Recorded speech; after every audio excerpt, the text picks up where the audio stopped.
अस्सलाम वालेकुम जी।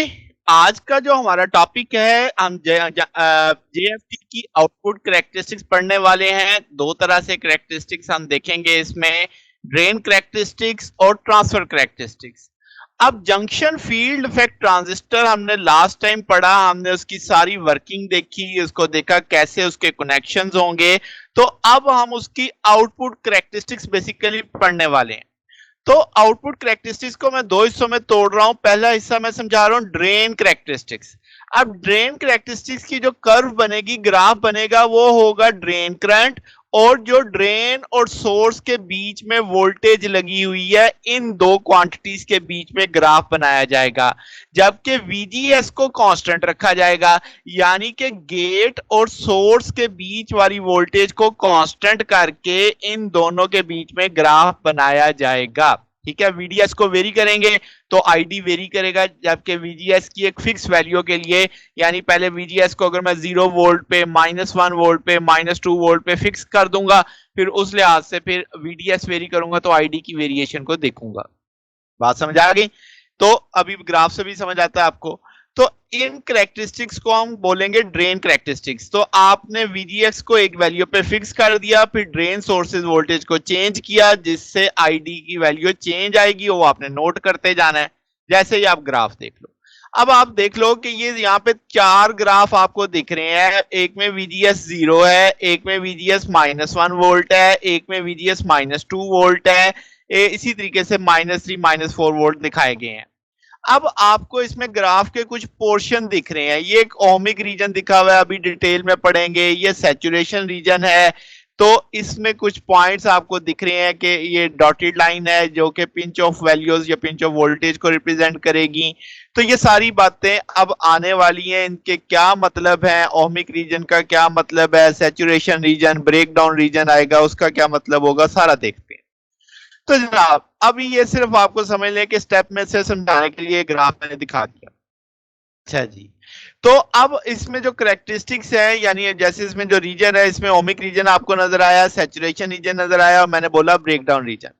अब कल जो हमने पढ़ा था उसमें आपके पास ये फिग मैंने बनाई थी, जिसमें गेट और सोर्स के बीच की वोल्टेज वीजीएस थी, जिसको मैंने यहाँ पे वीजीएस दिखाया है। ये आप चूंकि सिंबल है ना, तो ये मैंने इसकी दूसरी फिग बना दी ताकि आपको समझने में आसानी रहे। और ये ड्रेन और सोर्स के बीच में वोल्टेज है, जिसे हमने वीडीएस कहा हुआ है। ठीक है। अब जब मैं ओमिक रीजन पढ़ूंगा, तो ओमिक रीजन में वीजीएस 0 कर देना है, यानी ये गेट और सोर्स वाला आपने पोटेंशियल खत्म कर दिया। तो अगर आप देखो तो ये एक सिंपल सा सर्किट बच गया, यानी कि नेगेटिव यहां से पुश होंगे, इलेक्ट्रॉन चलेंगे, ढेर सारा करंट चलेगा। तो जब वीजीएस 0 करेंगे तो हम बोलेंगे शॉर्टेड द सोर्स, के सोर्स को शॉर्ट कर दिया आपने। इसके नतीजे में क्या होगा, मैक्सिमम ड्रेन करंट चलेगा, और उस मैक्सिमम ड्रेन करंट को हम आईडीएसएस से रिप्रेजेंट करेंगे, जिसको क्या बोला जाएगा, शॉर्टेड गेट ड्रेन करंट। ठीक हो गया? अच्छा, अब ग्राफ जरा समझ लेते हैं कि कर क्या रहे हैं हम। तो जनाब आपने देखा कि आपके पास वीजीएस जब आपने 0 रखा तो ये कर्व हासिल हुई, और इस कर्व में आपके पास ये जो रीजन है जिसपे मैं कर्सर फेर रहा हूं, इसको मैं ओमिक रीजन मान रहा हूं।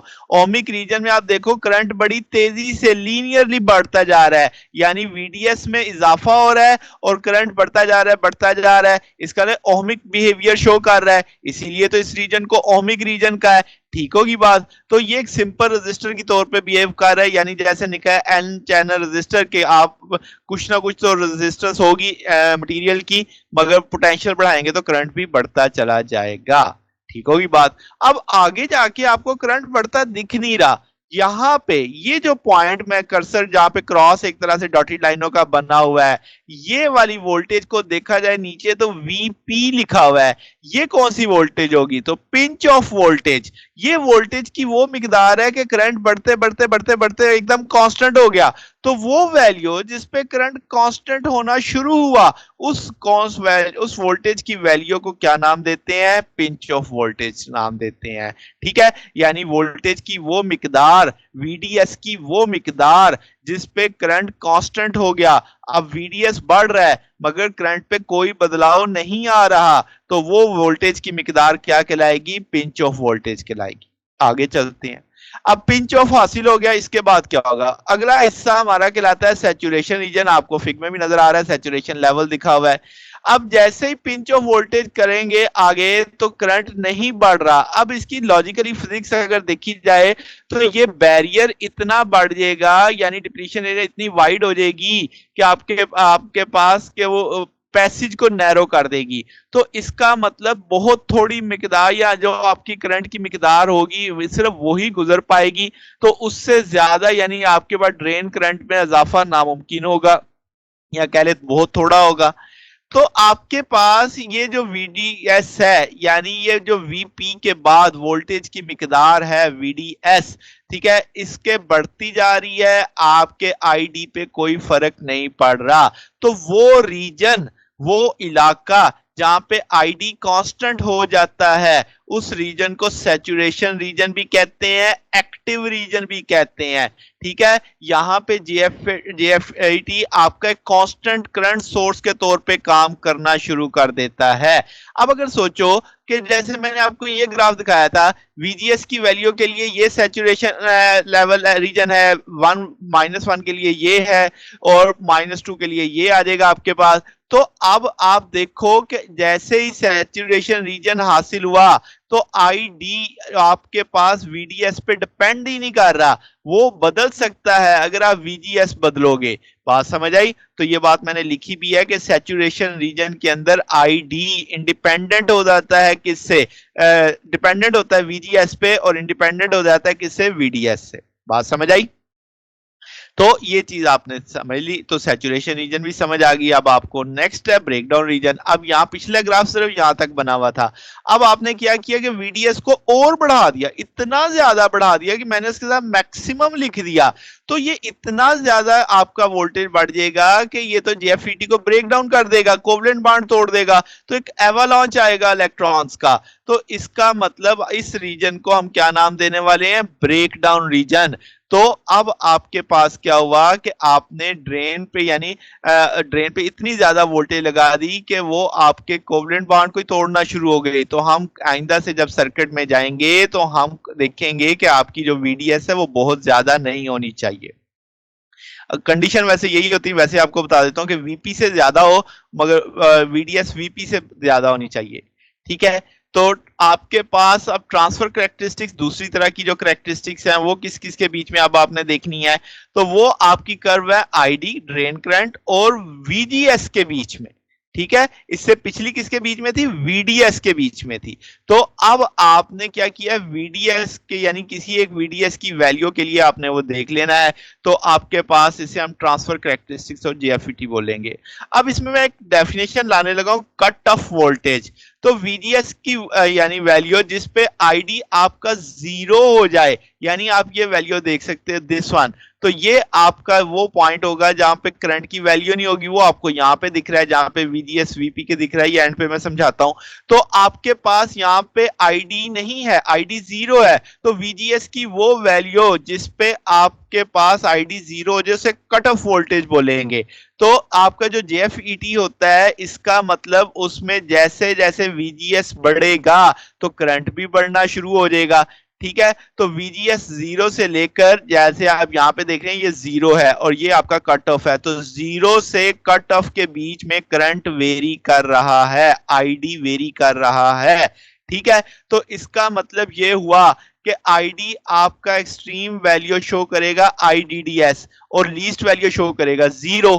ठीक है, अब आपको पता है, अगर मैं कहूं कि ID की मैक्सिमम वैल्यू IDDS होगी तो आप बोलोगे उस वक्त VGS 0 होगा। मैं बोलूंगा ID आपका 0 हो जाएगा, आप बोलेंगे उस वक्त VGS आपके पास VGS ऑफ कट ऑफ कहलाएगा।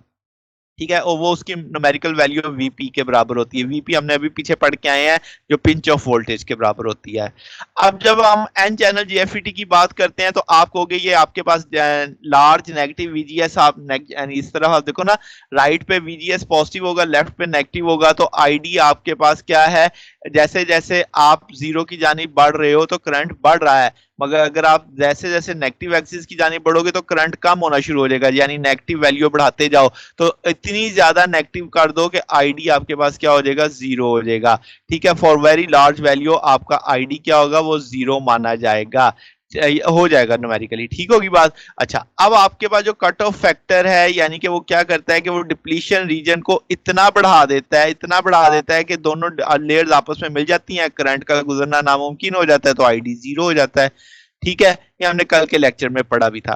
तो आपके पास जो वीजीएस ऑफ की वैल्यू है एन चैनल के लिए वो नेगेटिव होगी, और पी चैनल जीएफईटी के लिए वो क्या होगी, पॉजिटिव होगी। यानी वो चूंकि बैटरी पोलैरिटी बदल जाती है ना, तो उस लिहाज से बात हो रही है।